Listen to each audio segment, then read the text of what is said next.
Knock knock. 100. Yeah, This is our 100th video.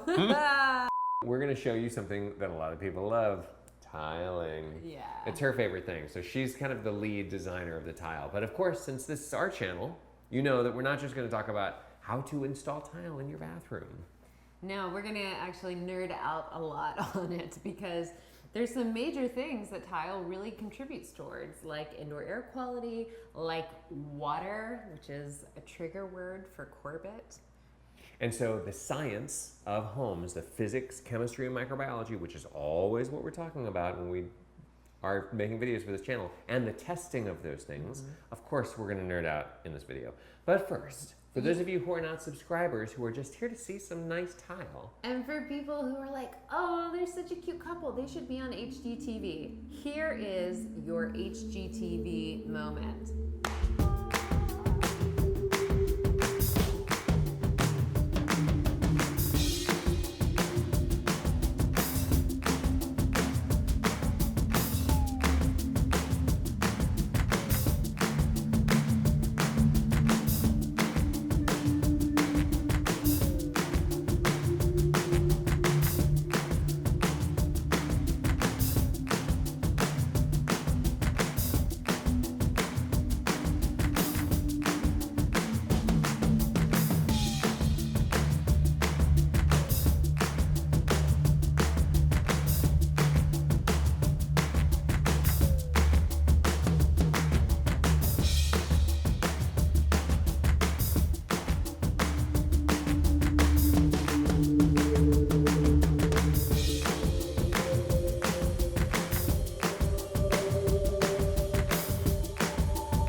Now, for our subscribers and our Patreon supporters, here is the dig deep into the science.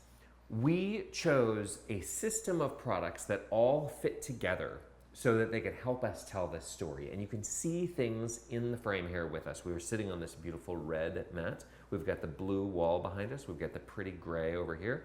All these things are part of a system that are made to work together. And to me, anything that has a warranty on it that then depends on other things, and we're always talking about the home as a system. The home is a system, the home is a system. You can't say it to yourself too many times. When you're talking about one thing, the bathroom floor, that's made out of literally a whole bunch of different, it's a lasagna. It is a lasagna. In fact, an entire house is a lasagna, that's for sure. But go back to video number 1, right? And you will even see us not really talking about the interiors. In fact, I think we literally said several times, we're not gonna even really worry about the interiors because this is about the science and performance and dynamics. But we have learned that that is not the case. We had no idea about the science of lighting, right? And now we're really diving deep into the science of the layers and how products work together to create the system. And if you don't know how that system works, you're gonna waste a lot of money, you're not gonna have it set correctly, and you're probably gonna have to fix it in a couple of years. And this is our forever home. We don't wanna do that. And so because our television program, Home Diagnosis, is on PBS, where we can control the content, and not on a home improvement network, you're not gonna see us do things that look really nice that fall apart in a week or a year or 10 years. This house, everything else about this house is built to be a 100-year house. And so we wanted to see if it was possible to build a shower, a bathroom floor to be 100-year. And most people who have had experience with tile will say, no way, tile cracks. Well, we're gonna talk about that. Or they'll say, oh no, showers leak, and then your house rots, and it's just a fact of life. Well, we're gonna talk about that too. So there's all kinds of things that are in the realm of predicting and preventing, which is always what we're trying to do when we're testing the physics, chemistry, and microbiology of the indoors, that we're tackling in these, our bathrooms. and laundry room and mudroom. And there's a lot happening. I mean, we can even smell it, and we know our nose is our number one tester. So let's go ahead and dig in. The whole point of this video is that the surface of the tile is important. How it looks, the color that it is, yay. But all of the lasagna layers underneath that tile are potentially even way more important than what it looks like or what color it is.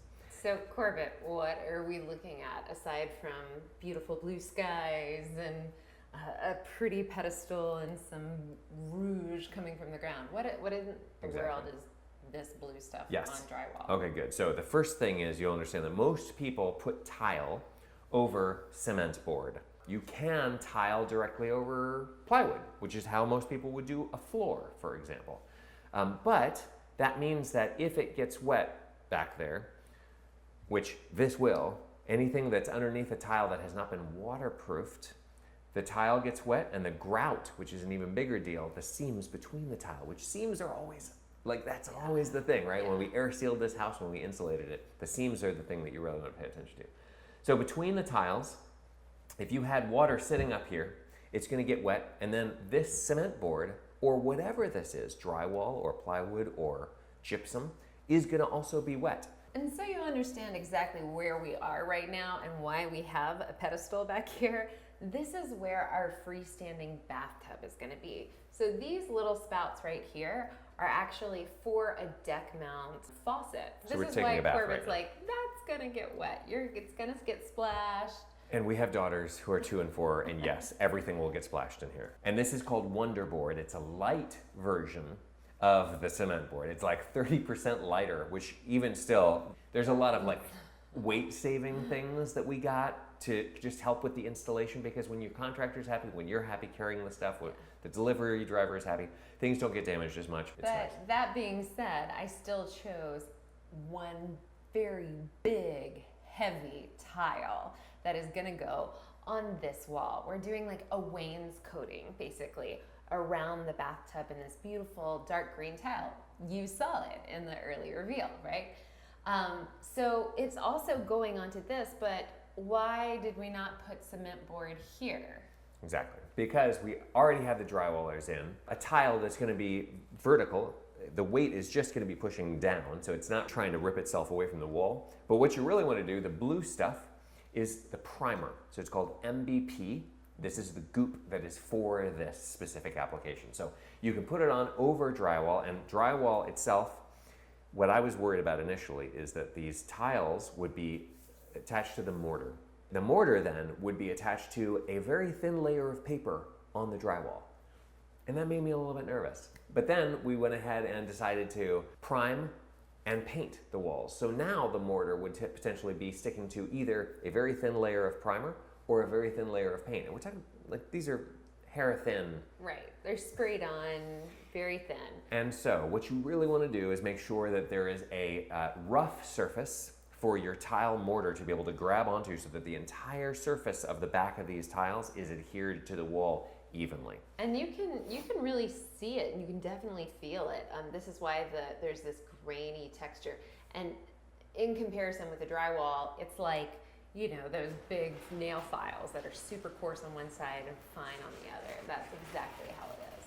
And we've seen some videos where people put it on really thickly, so you know, it's like solid blue everywhere. This, you know, this pretty color right here, that's not necessary actually. Over painted drywall, you just put one coat and that's perfectly fine. Mm-hmm. And we know that because we have been talking to the engineers and people who have put this together. You always want to talk to the people who manufacture, like, follow instructions, really important. In fact, getting your contractor to read the instructions that are even printed on the bottle of whatever you bought, you have to kind of remind them, and you have to sometimes read it out loud to them. So we picked a contractor that's really good. For some reason, all of the best tilers in our area are Brazilian. And so Grace gets to practice her Portuguese, which is cool. My mother is Brazilian. And they have installed a lot of this kind of extra tile stuff. Turns out that just installing tile directly on top of this meets code in showers too. And for a bunch of reasons that we're going to get into in this video, That is not good enough. It's not That's okay. crazy. And Why so, are we doing this? Right. So the codes have lagged way behind what is actually okay and what's a standard of practice in the industry. So they'll probably catch up, but you don't ever want to depend on code to give you a good house. Because code is a D minus. It's just not failing. And so we've got this blue layer here. What comes next is the mortar and the tiles. And then we're going to work on the floor. The floor is a really interesting 2-for-1. In fact, you could call it a 3-for-1. What it's called is decoupling mat. And that is because, talking about physics and chemistry, when things get wet and when things dry out, things they change, They right? expand Same and with us. contract. I mean, it happens to our fingers, right? When you've been in the ocean too long, things prune up a little. Exactly. So the wood in your house, the subfloor, which is made of plywood, or OSB, which is called oriented strand board, has different properties as far as how it reacts to that expansion and contraction than the tile does.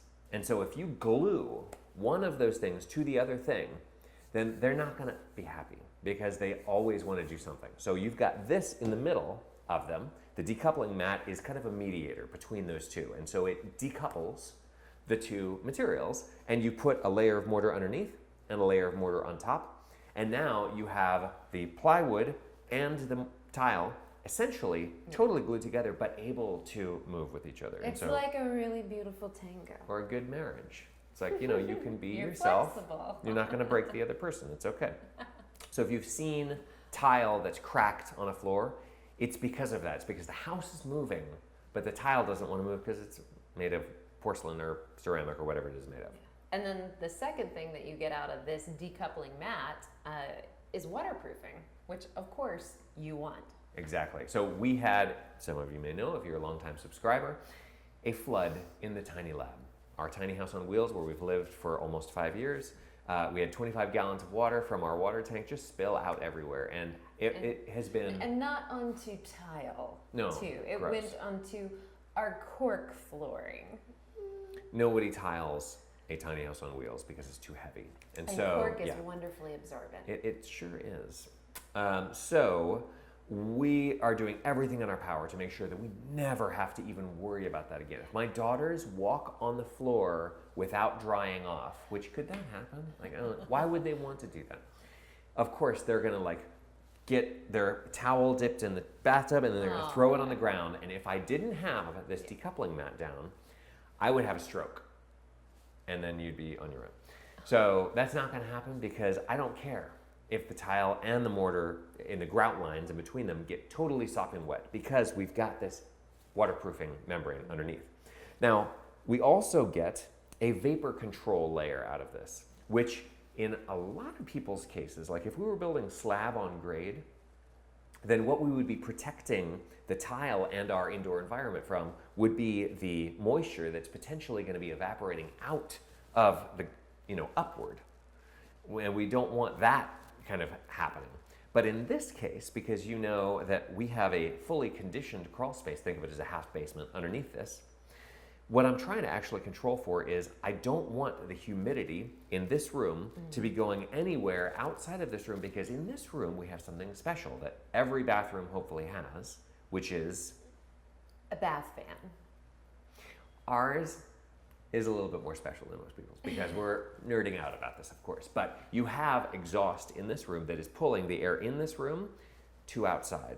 And you want to make sure that the air and the humidity, specifically the moisture that's in this room, does not get around that system and find some loophole out of it, which the floor would be. And the bathtub is definitely going to create humidity, not nearly as much as a shower that's actively throwing the humidity into the air, but I want a hot bath, right?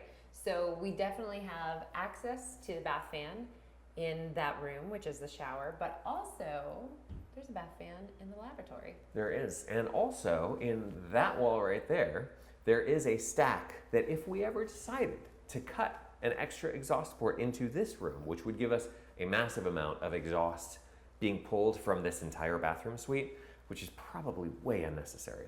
But we have the option, and that's always what you're trying to do, predict and prevent. The decoupling mat is fleece lined, and man, we have a lot of fleece in this house. A lot of it is in the tapes, the 475 High Performance Building Supply tapes. But here we've got a reinforced fleece. The purpose of the fleece here is not as a protective layer, it's as a grabbing layer. It's the opposite of protection. It's trying to make sure that the mortar can be as aggressive as possible and get into all the nooks and crannies and really grab onto both sides of this. So as you can see, you got fleece on both sides. There are these bubbles that are popped through, and those are basically a locking mechanism so that it forms this kind of grid work that'll try and keep the tile from, they are decoupled, but they're not totally unmarried. They're not singles moving around however they want to. So they are going to be locked to each other roughly. Now this plastic layer in the middle of the decoupling mat, that's the real meat in the sandwich, is a really interesting story, and I'm very happy that we were able to tell this story on our channel because it's plastic. And I make a big deal normally about how there is no place in a house for plastic except on the floor of a crawl space because you want to stop moisture from coming up. That was before I was a really experienced homeowner and having survived a disaster, which is the flood. And now I realize that plastic to contain things like a person getting out of a shower and dripping day after day after day, or plastic on the floor of a shower that is actually going to get probably more wet than the floor of a jungle in the Amazon, because people are constantly taking, in this case, Grace and I are both going to be taking showers every day, maybe more in the summertime. Wow, what a luxury. And so it's going to be wet in there, and that bed, the pan of the shower will be wet 100% of the time forever if people live here. That's very dangerous. And so plastic there, really useful.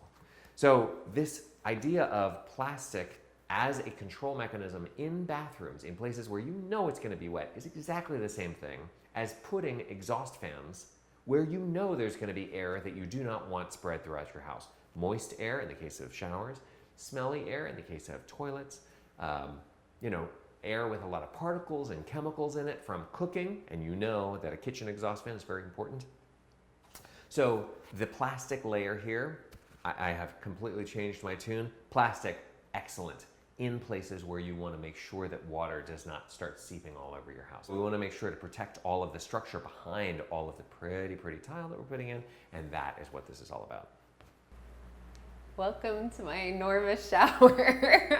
This is so much bigger than the shower in our tiny house.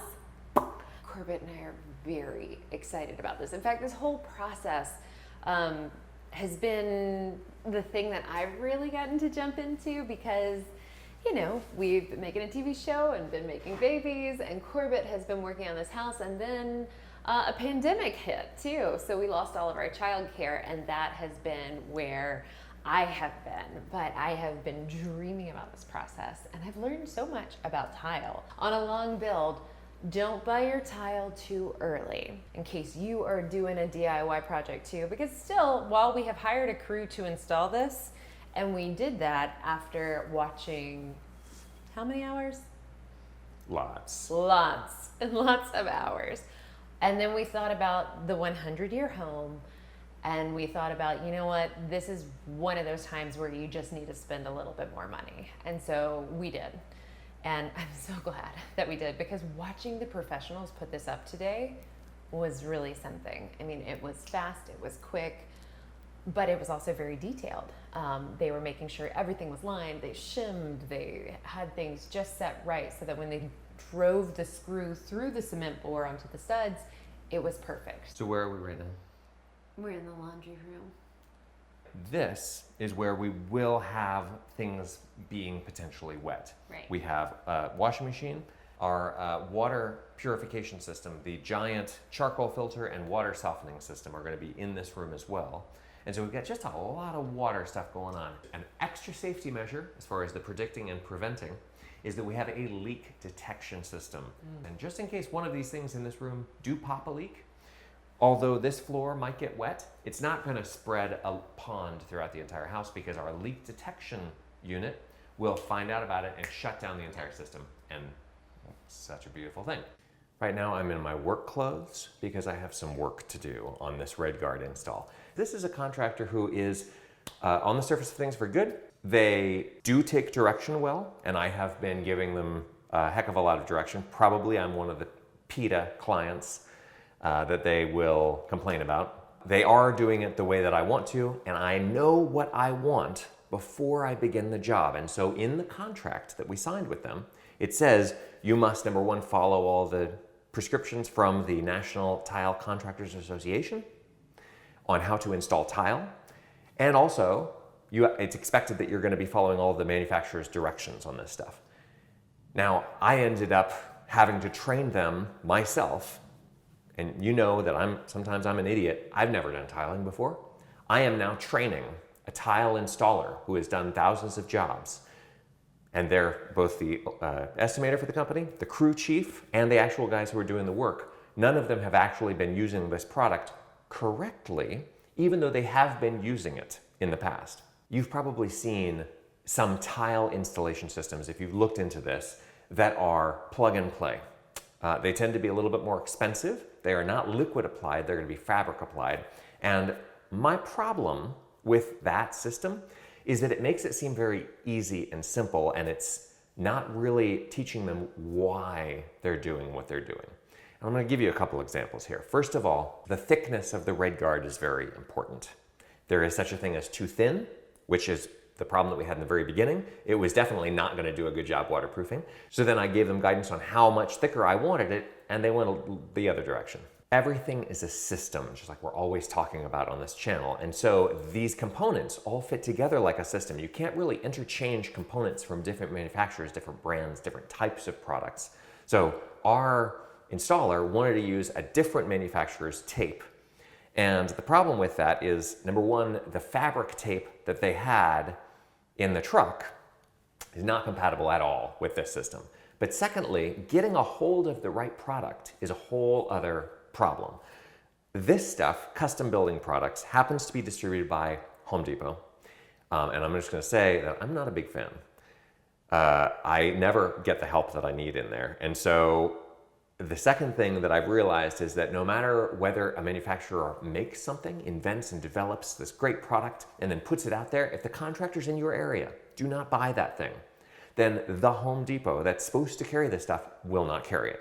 You will not find it on any shelf. And I know because I've been to about 5 Home Depots in the past week. So this is what they wanted to sell me. This is called cement board tape. And it's just a mesh tape that's silvery, kind of a fiberglass thing that's made to withstand the alkalinity of mortar. So to deal with the fact that there's going to be concrete over it that's going to be potentially wet. So this is not what you want to use. You can use this if you must, but really what custom wants you to use is this stuff. I actually had to send away for this. So it was delivered to me from elsewhere in the country, along with some of these gauges that I'll show you in a minute. Now this stuff puts fabric material that again is for grabbing the RedGard in this case, not necessarily the mortar like we saw in the case of the fleece lining on the RedGard underlayment. But this can be bent, and the main purpose of this is to be put where the walls change plane, so where you go from this wall to that wall, or where you go from the wall to the pan. And by the way, you are supposed to do the pan, so this entire thing is going to be red all the way down to all of the seams in it, including the drain and including these over here. Now this is a quick quality control check that you can do. When we talk about air sealing as like a starting place for this channel, because we talk a lot about air sealing, especially in this house, the place you want to air seal is the seams in your house. And the same goes here. The actual cement board itself is pretty easy to waterproof in this case. It's just a flat layer over this thing. Really what you want to bother with initially and pay a lot of attention to is the seams between panels and the penetrations through panels. So let's just do a quick inspection, shall we? There are 2 major penetrations in this wall. We've got the shower control, and we've got the shower head. Neither of these has been waterproofed around. They've left it bare, and what they're going to do is just bring the tile around it. So this is one thing that's like now potentially an issue. And again, all we're talking about here is preventing things that you predict might happen in the future. It is possible that this tiled shower would never have a problem at all if we didn't waterproof it. Yes, that's what your grandfather is saying right now. Well, we didn't do that at all, and I never had a problem. Great, good for you. Houses are changing, and so we need to be paying attention to the difference in the microbiology, chemistry, and physics of houses nowadays, which are way more airtight, not necessarily dehumidified very well because the HVAC is smaller, blah, blah, blah, all the other things you can see on our channel. We also have weird behaviors going on in houses. Like this might turn into a dog shower at some point. I have no idea how this is gonna work. A steam shower or as 10 heads in the shower, you have no idea where water is gonna be spraying. They did not have that in your grandfather's day. And so you wanna, while you're doing it, just take care of everything. This is the thing that RedGard hits on in their instructional stuff, is that you hit the seams first. Once those are dry, then you come along and do everything else. So the fact that this is not done, that is not done, and the fact that we have these screw heads that are really rough. And this is one of the things that the crew chief was saying. It's like, oh, well, now we've got these bumps all over the walls. Not now. We had the bumps on the walls before we started, and the problem is that there's not enough of prep work done. This is my main takeaway from this particular subcontractor experience. It's not that contractors are lazy or that they're not good learners. It's that they come to the job unprepared. I literally had to show a YouTube video, 2 minutes worth, to the contractor, he and I standing there together, so that we could be on the same page about this. That's 2 minutes that you could have put in before you come to the job. But of course, a lot of contractors feel at least overworked and underpaid and rushed in general. And they might have been to a training on how to install one particular tile underlayment system, and they know, it's like, oh yeah, I got that already, I got it. Anytime you feel like you got it, that's when you should be worried. This shower already has 3 coats on it, and all the little bumps are definitely built in now. And what you are looking for when you reapply is holes exactly like this. That's exactly what should have been gotten the first 2 or 3 times that we installed the RedGard. The fact that that is still missing a layer of waterproofing over it is a problem. This is another example of a quality control check that's an easy red flag. This is a seam inside of the shower. The glass door will be here.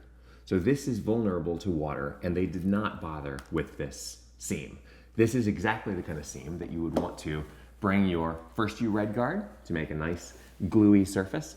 Then you put your fiberglass tape over, then you RedGard again, and now you've got a resistant layer against the expansion and contraction of this. And so the RedGard's not gonna crack, is the concept here, so that you've got this support that's the fiberglass mesh. Also, you've got these screws that are sticking out, and this seam right here that also didn't get hit. This is actually not that hard. Check this out. Look, here's a screw hole. This is the kind of trowel that you're using on a tile install anyway, or drywall, and it's very easy to get a hold of, and you just simply rub away any of the bumpiness so that you don't build it into your RedGard application. The crew got very nervous because they weren't doing the waterproofing the right way the first time, and so after me asserting myself, they went way the other end of things and overdid the application of the RedGard. There is such a thing as too much. It's not undoable as long as you catch it before it dries, but you can see right here that they troweled it on, and they troweled it on thicker than what is specified. There is actually a gauge for this that you can use while it's wet to find out how deep you're going. So what we have to do now is just come back through here in all of this cracked part and apply a couple more thin layers of RedGard to make sure that these cracks are filled in. Thank goodness we have a Sunday where my family is gone so that I can spend all day in here babysitting this, applying a coat, waiting 90 minutes, applying another coat. So this is something that I think is actually useful to have a day off somewhere in the middle so that your quality control people can come in and potentially fix any problems that are going on with the contractor. And now we're done. And everything sounds like a room that has nothing but tile in it. So it's been kind of a long journey, and it had its ups and downs, and this was really a big part of like my project and my touches on the house.